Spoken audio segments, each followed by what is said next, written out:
પણ ઘણા બધા પ્રશ્નો થશે. તો આજે એવા વ્યક્તિત્વને જે જાણવું છે, જે આધ્યાત્મિક પુરુષને જાણવું છે, પૂજ્ય નાથાલાલ જોશી, એટલે કે પૂજ્યભાઈનો વિશાળ ભક્ત સમુદાય છે, જેમને પૂજ્યભાઈ તરીકે ઓળખે.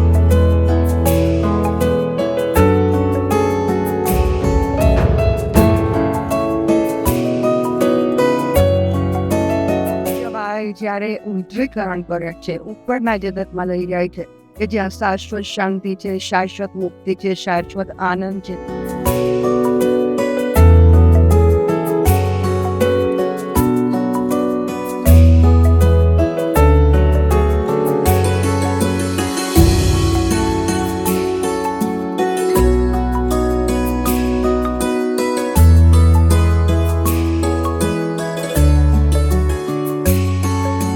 અને આ તો સર્વોચ્ચ સત્તા. ભારત માટે પૂજ્યભાઈએ ઘણી પ્રેરણાઓ લખી છે.